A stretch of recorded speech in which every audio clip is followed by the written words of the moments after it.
Let's get started right with the news. And let's jump right to what's the biggest news, home prices. I want to give you a little bit of history on home prices, then I want to give you a little bit of what's going to be taking place over the next couple of years. Let's start with the history. Please make sure you update. We give these to you once a quarter because they come out once a quarter. Your FHFA slides, the year-over-year percentage change in prices. As we can see across the country, every single region is showing a positive. But if you look at your last version, which we gave you 3 months ago, you'll see that each one of those regions are down a little bit from where they were. That doesn't mean prices are falling. That means that appreciation isn't as high as it was earlier in the year, year-over-year appreciation. So it doesn't mean prices are coming down. It means they're not increasing at the same levels that they were earlier in the year. But it gives you a pretty good feel. And again, we like to give you this map in case you have a relocation customer going from one part of the country to another. They can get a little bit of feel of the different regions in the country and what's happening with home prices. We use the same FHFA report to break it down by state. So you can take a look if your relocation customer is moving from one state to the other or considering that. You have a situation, and again, 49 of the 50 states are green. The only one that had a challenge, year over year was Connecticut. It was down a little bit. Now, let's jump quarter over quarter. The quarterly price change is different. There actually were a few states, more than a few states, that actually dropped in value this quarter over the previous quarter. And all that means, ladies and gentlemen, is, again, price appreciation slowing up. Because if you take a look at the states that are red, the vast majority of them are under 1%. So that's going to fluctuate a little bit. It's not like prices are dropping or anything to that regard. There are a few states just over 1%, but there is no state at a 2% loss in price. So again, what I think that we're seeing here is a settling down of prices. All right. And that's the price change year over year. All right. If we take a look at the Case-Shiller report, which isn't quarterly, it actually is a monthly report, what we can take a look at now is to see, again, that appreciation. From June of 2012 all the way through the middle of last year, prices skyrocketed. Then they started to continue to appreciate, but at a slower acceleration. Now that acceleration of pricing is beginning to fall off. So you can see that at red arrow. To make it a little easier for you to explain to your clients, let's take a look at just this year. What we can see is house prices are still 4.9% over where they were last year at the same time. But that's a lot less than what they were compared to earlier in the year. So January of this year was 13.2% over January of 2013. But September of this year is only 4.9% over September of last year. So it's important that because you're going to read some headlines that prices are softening, that prices are falling. Prices are not falling. Appreciation is decreasing. The acceleration of the appreciation is decreasing. There's a big difference there, and make sure that your clients understand that difference. And really what most people are worried about is what's going to happen going forward. And every quarter, because it comes out every quarter, we report immediately to you on the Home Price Expectation Survey.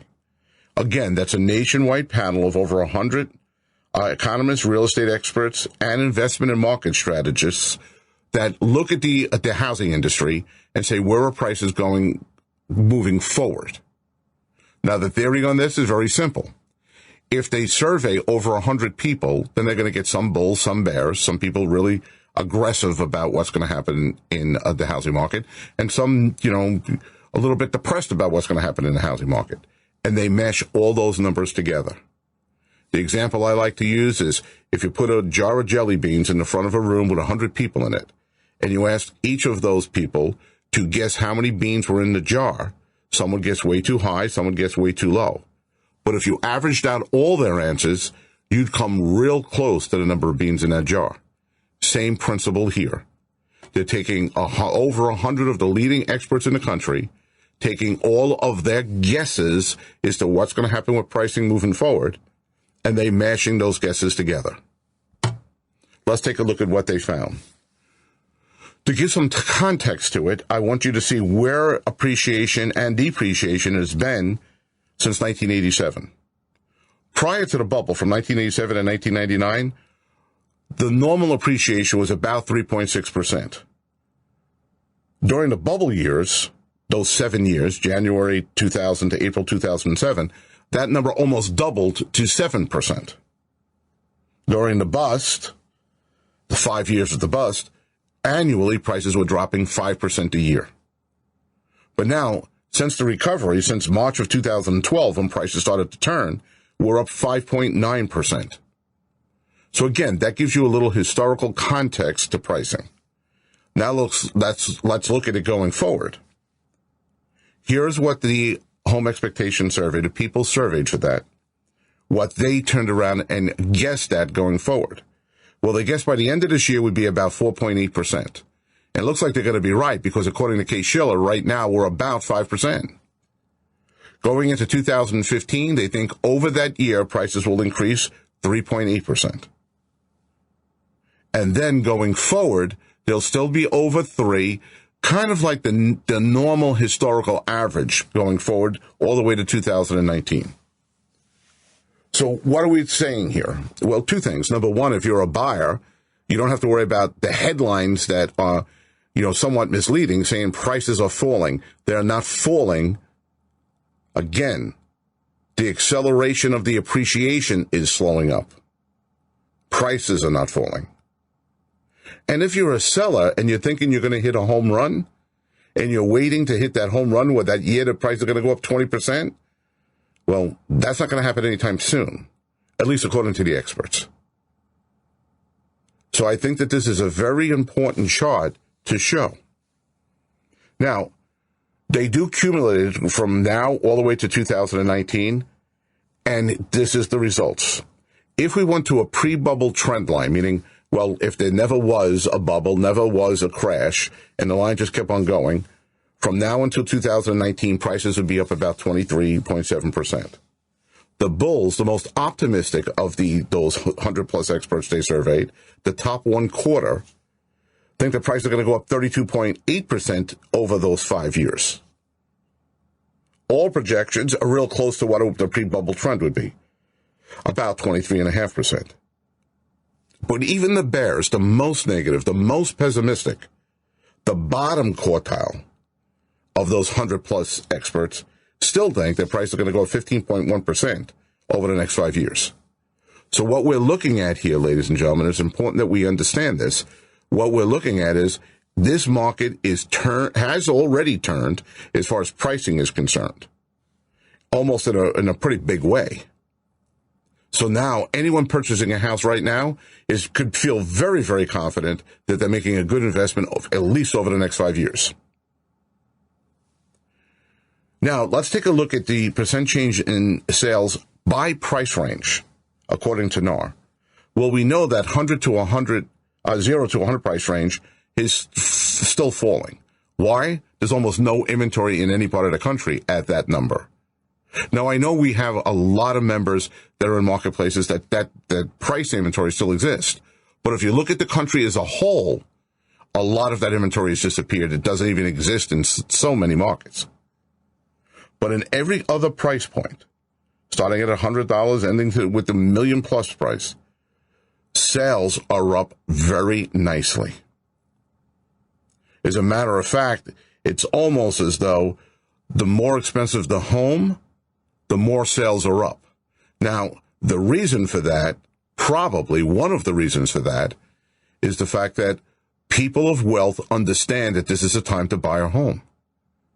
People understand with interest rates where they are right now and projected to go up pretty dramatically, with prices still at a great price from historic numbers.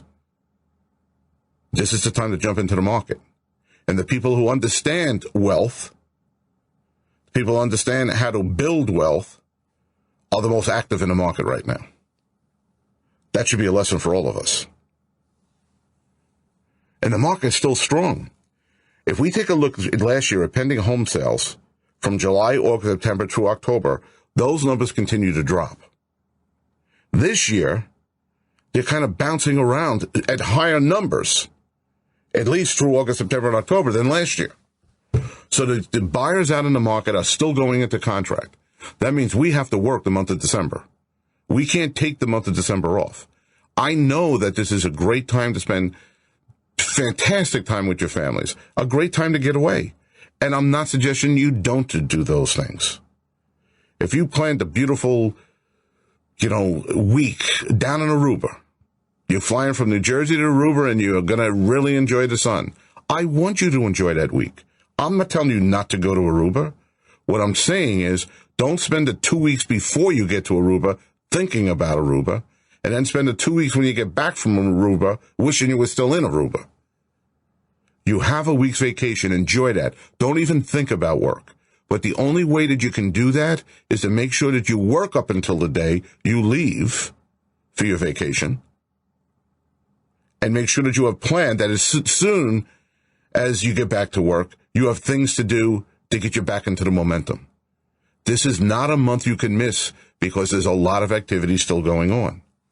As a matter of fact, if we look at the foot traffic this year versus last year, it's very dramatic, the increase in foot traffic, the number of people out looking at houses right now. Now, what that means, ladies and gentlemen, is more houses are going to sell. And what that also means is we're going to need more inventory. But I want you to feel comfortable that the market has turned, not just from a pricing standpoint, which we've already talked about, but also from a sales standpoint. So our research team at KCM went to the studies of NAR, Freddie Mac, and the Mortgage Bankers Association and say, what are they projecting as far as home sales are concerned, both existing and new constructions, in millions? And what we could see, the gray bars are where we think we're going to finish up this year. But take a look at where 2015 is going to be and 2016. So the market has turned, not just with pricing, also with sales. And the projections are going forward from each one of those three entities that sales are going to increase nicely, very nicely. What we have to realize, since that's going to happen, is we need more inventory.